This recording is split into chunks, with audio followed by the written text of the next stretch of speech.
Je vous ai sorti une vidéo il y a quelques jours au sujet du contrôle technique. Eh bien, les choses ont déjà changé puisque le gouvernement vient de sortir une note ce jour, donc le mardi 24 octobre, tôt ce matin, et ils viennent de donner des nouvelles informations au sujet de ce contrôle technique et il semblerait qu'il soit complètement inévitable ce coup-ci, puisque la date est donnée au 15 avril contre le 15 mars que je vous avais donné déjà dans la vidéo précédente. Et ils ont aussi éclairci quelques autres points d'ombre sur ce contrôle technique. On en vient tout de suite. Alors au niveau de la périodicité, ça n'a pas changé. On est bien sur 5 ans pour un véhicule neuf et ensuite tous les 3 ans à partir du moment où vous avez passé votre premier contrôle technique. Donc contre 4 ans pour un véhicule à 4 roues et ensuite tous les 2 ans. Donc il n'est plus question maintenant de pousser soi-même sa moto en centre de contrôle technique.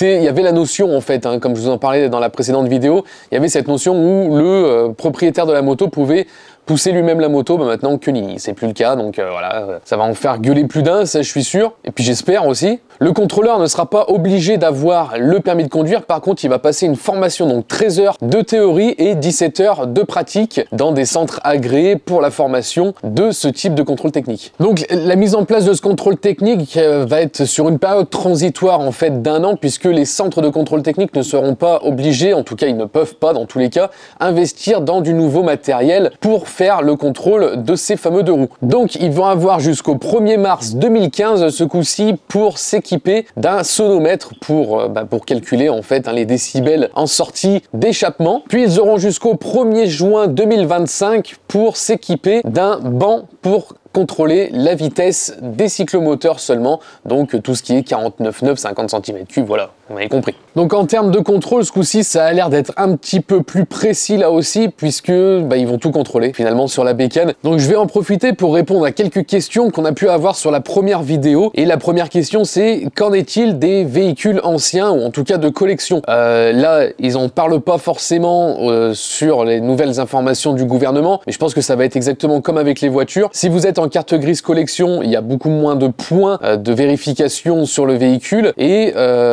si vous avez un véhicule qui est avant 1961 comme sur les voitures, eh bien il n'y aura pas de contrôle technique à passer. Ensuite, autre question, c'est sur la pollution du véhicule. On nous dit souvent, moi j'ai un vieux véhicule donc il pollue plus qu'un véhicule d'aujourd'hui sur Euro 5, ce qui est tout à fait normal, mais dans ces cas-là, le contrôleur, lui, il va utiliser les données qui ont été données à la sortie du véhicule. Ils ne vont pas regarder des données Euro 5 sur un véhicule de 1970 par exemple, ce qui est tout à fait logique.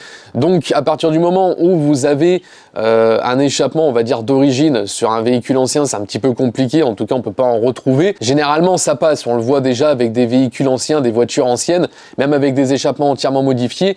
Au niveau de la pollution, ça passe, puisque les normes étaient beaucoup plus basses qu'aujourd'hui. Voilà les dernières informations pour ce contrôle technique. J'espère que vous êtes tous dégoûtés. En tout cas, nous, on est plus ou moins mitigés à ce niveau-là. On vous en parlera certainement dans une autre vidéo. On essaiera de vous sortir une vidéo sur le contrôle technique quand les choses seront un tout petit peu plus claires. On ira certainement dans un centre de contrôle technique agréé qui va s'occuper des motos. Le contrôleur est motard, il roule sur des motos modifiées depuis très longtemps. Donc, on aimerait bien avoir son point de vue à ce sujet-là. Voilà, je vous dis à très bientôt, c'était Florian de French Moto. Ciao, ciao!